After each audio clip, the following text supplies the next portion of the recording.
오늘 함께 읽으신 본문의 말씀을 중심하여 영문 밖으로 나가는 성도의 삶, 영문 밖으로 나가는 성도의 삶이라는 말씀의 제목으로 함께 은혜를 나누도록 하겠습니다.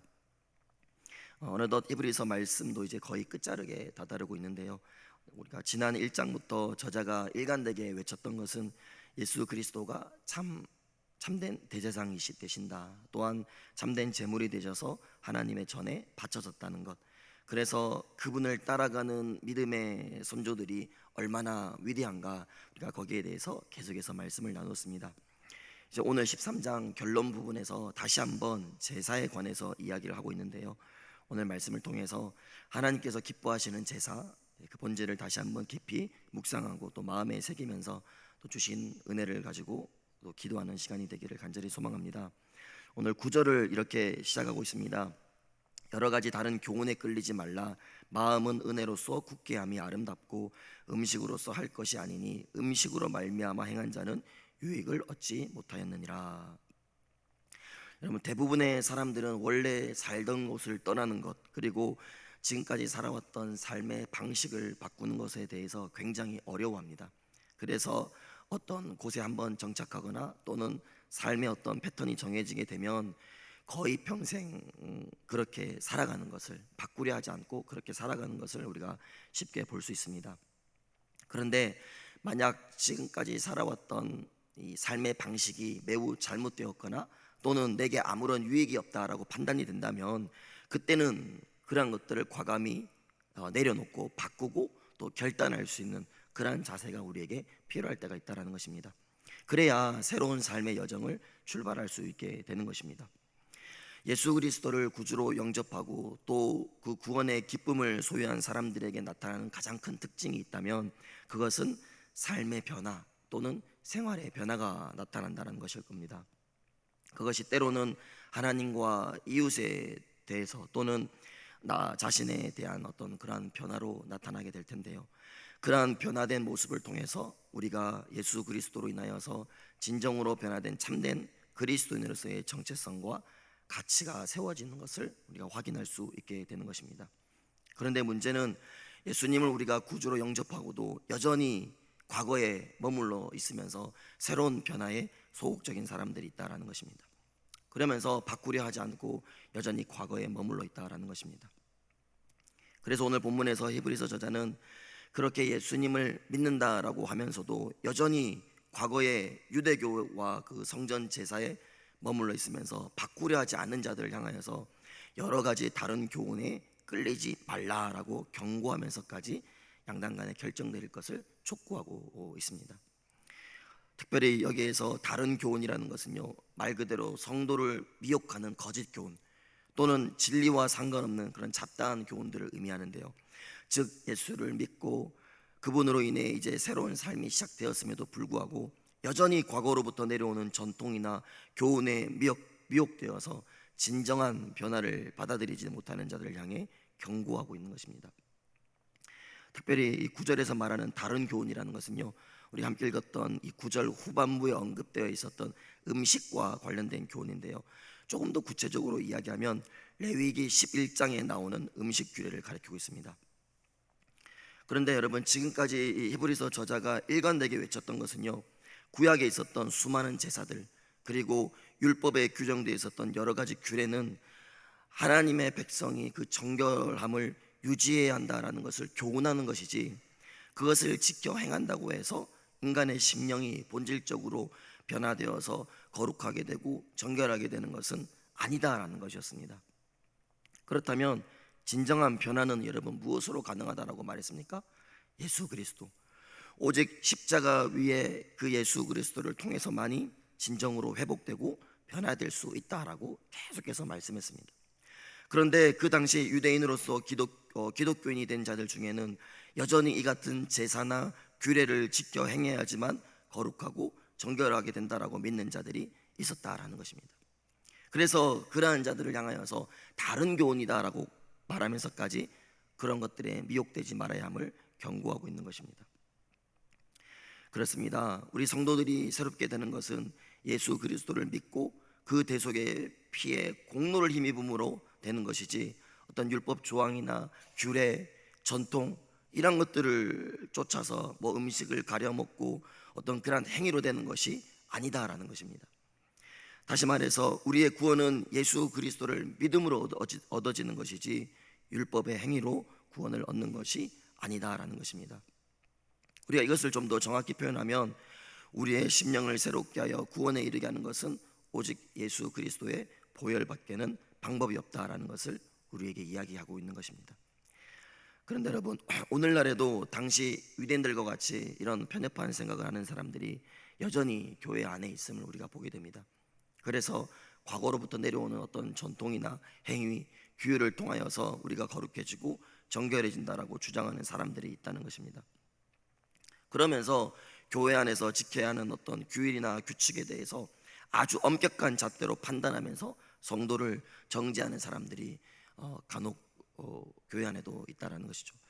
예를 들면 제가 어릴 적에 참 그 기억이 있는데요.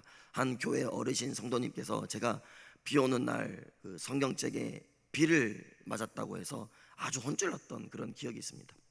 그러니까 거룩한 성경책에 어떻게 그렇게 함부로 다룰 수 있냐라는 이유였습니다.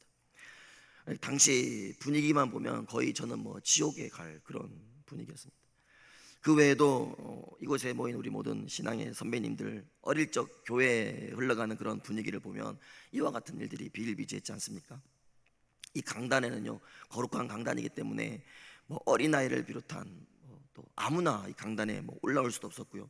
또 성경책을 한 손에 드는 행위라든지 뭐 모자를 쓰고 오거나 요즘 그 젊은이들이 교회에 올 때 그런 패션이나 모습으로는 아예 신앙생활을 할 수 없는 그런 불경건한 자로 낙인 찍히는 그런 분위기가 과거에 어떤 그 교회 안에 전반적으로 깔려 있었습니다.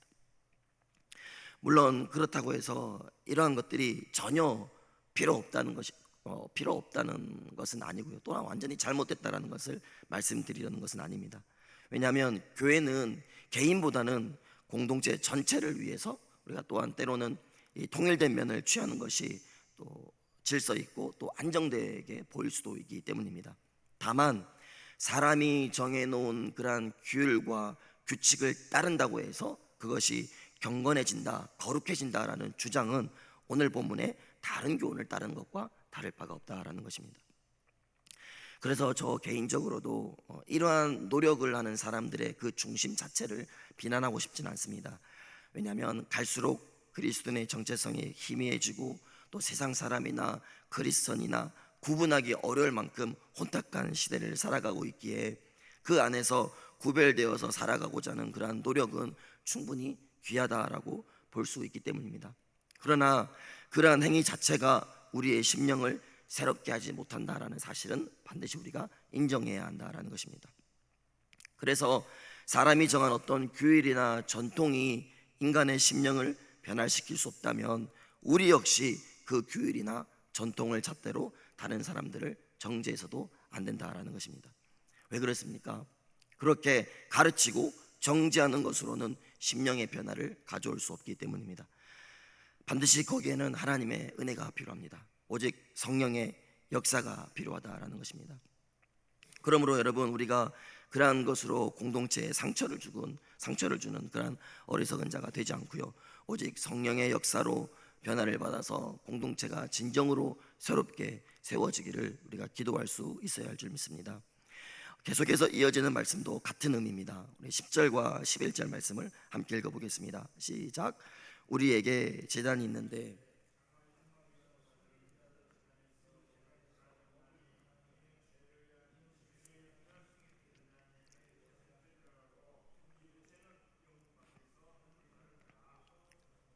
아멘. 레위기 16장에 보면 대속죄일에 대한 설명이 나오는데요, 대속죄일은 이스라엘 백성들 전체의 죄를 속하기 위한 날이었습니다. 그날에 대제사장은 지성소까지 들어가 하나님의 언약궤 위에 속죄의 피를 뿌리고요, 그리고 거기에 사용된 짐승은 먹지 않고 반드시 영문 밖, 즉 이스라엘 진영 밖에서 불살라야 했습니다. 그것으로 백성들의 죄가 그 짐승과 함께 불태워졌고요, 그 진영은 다시 거룩함을 회복했던 것입니다. 그 내용이 방금 읽었던 10절과 21절의 내용입니다. 그런데 중요한 것은 구약의 이러한 제사는 완전하지 못한 일시적인 것이었다라는 겁니다. 매번 드려야 하는 불편함이 있었습니다. 그러나 그 제사가 예수 그리스도로 인하여서 완벽하게 완전하게 이루어졌다라는 것이죠. 그럼 그것이 이어지는 12절의 말씀입니다. 12절에 보니까요, 그러므로 예수도 자기 피로써 백성을 거룩하게 하려고 성문 밖에서 고난을 받으셨느니라. 마치 구약의 제사에서 사용된 짐승이 영문 밖에서 불살라짐으로 백성들의 죄를 사했던 것처럼 예수님 역시도 대속죄일의 제물로서 성문 밖, 즉 골고다 언덕에서 십자가에 달려 죽으심으로 인해서 자기 백성의 죄를 완전하게 사하시고요, 그 백성들의 거룩함을 회복할 수 있었다라는 것을 12절에서 말씀을 하고 있는 것입니다.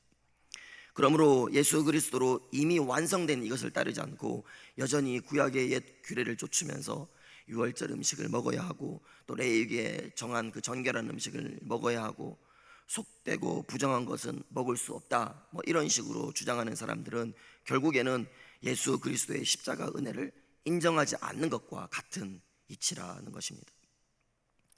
그렇다면 이미 용서함을 받은 우리는 어떠한 삶을 살아야 하는가? 여러분, 그 내용이 바로 이어지는 13절의 말씀입니다. 그런즉 우리도 그의 치욕을 짊어지고 영문 밖으로 그에게 나아가자. 여기서 치욕을 짊어진다라는 것은 부끄러움을 잡는다라는 의미입니다. 이 부끄러움을 잡는다라는 말은요, 우리가 지난 12장에서 함께 나눴던 말씀에 이 의미가 기록이 되어 있는데요, 히브리서 12장 2절의 말씀에 보면 그는 그 앞에 있는 기쁨을 위하여 십자가를 참으사 부끄러움을 개의치 아니하시더니, 즉 부끄러움을 잡는다는 것은 곧 십자가를 진다라는 것과 같은 의미로 사용이 되고 있습니다. 여러분, 그렇다면 우리 성도가 지옥을 짊어진다라는 것은 어떤 삶을 말하겠습니까?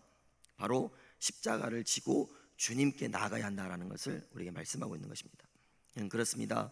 성도란 십자가를 지고 영문 밖으로 나가 예수님을 만났고 또 만나고 있고 또 만나야 할 사람들을 바로 성도라고 하는 것입니다. 그곳에서 우리가 기꺼이 고난과 시련을 감수하며 주님을 따르는 삶을 살아야 하는 것입니다. 그렇다면 오늘 말씀을 정리하면서 과연 우리는 주님을 만나고 그 주님을 만나기 위하여서 그 영문 밖의 길을 향해 나아가고 있는가? 아니면 그 길을 걷는 것이 너무 부끄럽고 수치스러워서 우리가 그 길을 피하고 있지는 않은가? 우리가 주님을 만나러 영문 밖으로 나가는 것은요, 참으로 영광스러운 일입니다. 물론 그 길에는 악한 것이 득세하는 길이기 때문에 아픔과 고난을 우리가 겪을 수 있습니다. 그러나 그 길을 걸으셨을 때 하나님 우편에 앉으셔서 주님께서 영광을 받으셨던 것처럼 우리 또한 그 길을 걸을 때 영광을 얻게 될 줄 믿습니다. 그러므로 그 십자가 뒤에 오는 영광, 수치와 조롱 뒤에 오는 칭찬과 격려의 말을 우리가 기대하면서 오늘도 영문 밖에 계신 주님을 만나러 가는 우리 모두가 될 수 있기를 소망합니다. 끝으로 14절의 말씀에 보면 우리가 그 길을 걸어갈 수 있는 이유에 대해서 이렇게 기록을 하고 있습니다. 우리가 여기에는 영구한 도성이 없으므로 장차 올 것을 찾나니. 그렇습니다. 여러분, 이 땅은 우리가 영원히 머물러야 할 도성이 아닙니다. 그렇다면 그 영원한 도성은 어디겠습니까?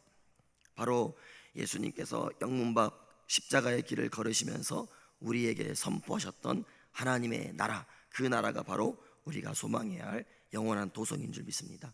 오늘도 그 영원한 하나님의 나라를 기대하며 이 땅에서의 치욕을 짊어지고 주님 가신 길을 따라 걸어가는 그러한 복된 성도의 삶이 되어서 우리의 삶을 통하여 하나님께 기쁨이 되고 하나님께서 영광 받으시는 그러한 복된 삶이 될 수 있기를 주님의 이름으로 부탁을 드리겠습니다.